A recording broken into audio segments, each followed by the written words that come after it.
नमस्कार। आज के 10 साल पहले भ्रष्टाचार के खिलाफ आंदोलन करने वाले लोगों ने एक राजनीतिक पार्टी बनाई जिसका नाम रखा आम आदमी पार्टी। पार्टी बनने के भीतर 1 साल के भीतर दिल्ली में विधानसभा के चुनाव हुए। पार्टी को बहुमत तो नहीं मिला, लेकिन सरकार उसी की बनी, सबसे ज्यादा सीटें उसी को मिली। सरकार गिर गई। उसके बाद जब दोबारा चुनाव हुए तो दिल्ली में रिकॉर्ड तोड़, यानी भारत की राजनीति में किसी दल को किसी विधानसभा में इतनी सीटें नहीं मिली जितनी सीटें आम आदमी पार्टी को दिल्ली में मिली। 95% सीटें, 70 में से 67, और कांग्रेस पार्टी का सुपड़ा साफ हो गया। 5 साल के बाद फिर दिल्ली में विधानसभा चुनाव हुए और 90% सीटों के साथ दोबारा पार्टी सरकार में आई। उसके कुछ ही दिनों के बाद फिर पंजाब जैसे राज्य में चुनाव हुआ और दूसरा राज्य भी उस पार्टी ने जीत लिया। गोवा और गुजरात में वोट प्रतिशत के आधार पर अच्छा प्रदर्शन किया, सीटें कम मिली, लेकिन उस पार्टी को 10 साल के भीतर राष्ट्रीय पार्टी का दर्जा मिल गया।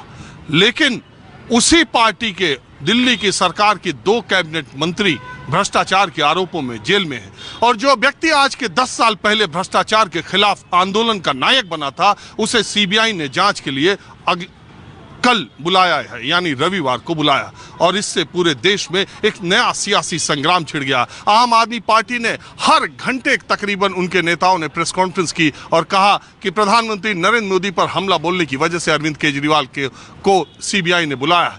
बड़ा सवाल यह है कि केजरीवाल ने खुद कहा कि अगर वो चोर हैं तो फिर देश में कोई ईमानदार नहीं हो सकता। सवाल यह है कि क्या ईडी और सीबीआई विपक्षी नेताओं को जानबूझकर निशाना बना रही है, या विपक्ष में रहने की वजह से विपक्षी दल जांच एजेंसियों या भ्रष्टाचार के आरोपों या सुनवाई को दूसरे तरीके से, इसको सियासी भ्रष्टाचार के खिलाफ लड़ाई को सियासी रंग देने में लगे। मैं लखनऊ में हूं और बिल्कुल आम लोगों के साथ, जो कि शाम के वक्त चाय पीने के लिए अपने अपने घरों से निकलते हैं, तो मैं उन्हीं लोगों के साथ, आम लोग इस पर क्या सोचते हैं। क्या मोदी सरकार विपक्षियों पर बदले की कार्रवाई कर रही है, या मोदी सरकार ने भ्रष्टाचार के खिलाफ एक निर्णायक लड़ाई छेड़ दी है? कौन सी बात आम लोगों तक ज्यादा पहुंच रही है, यही जानने के लिए मैं आया हूं। आपका नाम क्या है बेटा? आदित्य। किस क्लास में पढ़ते हो? ग्रेजुएशन कर रहा हूँ। तो मैंने जो बोला इसके बारे में तुम्हारा क्या ख्याल है? सर, मेरा यही ख्याल है कि अरविंद केजरीवाल अगर इतने ही साफ हैं तो वो ईडी जो पूछताछ बुला रही है तो वो उसमें नहीं फंसेंगे। वो अगर उन्होंने कोई गलत काम किया है तो वो फंसेंगे ही। मोदी जी कोई भी बदले की कार्रवाई नहीं कर रहे हैं। जो हो रहा है वो देश में ठीक हो रहा है। तो क्या मानते हो कि जो सारे भ्रष्टाचारी विपक्ष में है? नहीं, ऐसा नहीं है। बीजेपी अपनी भी पार्टी में वो कार्रवाई करती है जो लोग भ्रष्टाचार होते हैं, भ्रष्टाचारी होते हैं। अभी जो, अच्छा तुम्हें मालूम नहीं होगा, लेकिन अभी कर्नाटक में 8 करोड़ रुपए बीजेपी के नेता के परिवार के में बरामद हुए और वो जेल तक भी नहीं गया। हाँ, तो उसकी कार्रवाई होगी ना, उसको बेल भी मिल गई।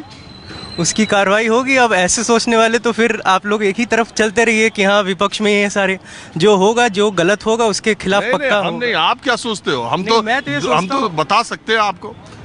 मैं तो यही सोच रहा हूँ कि बीजेपी एक अच्छी पार्टी है। बीजेपी सबके खिलाफ सेम अपना फैसला रखती है। कोई भी उसमें विपक्ष। अच्छा, जो बीजेपी अच्छा काम कर रही है उसमें कौन सा काम तुमको सबसे अच्छा लगता है? सर, कोई भी मतलब अपने धर्म के बारे में जो सोच रहे हैं वो, मतलब हिंदू राष्ट्र के लिए वो जो बना रहे हैं, मतलब हिंदू राष्ट्र तो नहीं लेकिन सबके लिए इक्वलिटी रखना, और जो मुस्लिमों को अलग से एक दर्जा मिलता था, उनका एक अलग से सिविल कोड था, सब कुछ था, उसको हटाने के लिए जो भी चल रहा है।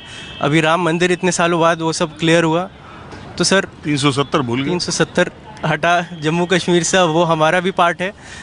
तो यही सब है। बहुत सारी चीज़ें हैं जो बीजेपी ने बदली, जो पिछली सरकारें नहीं बदल पाई।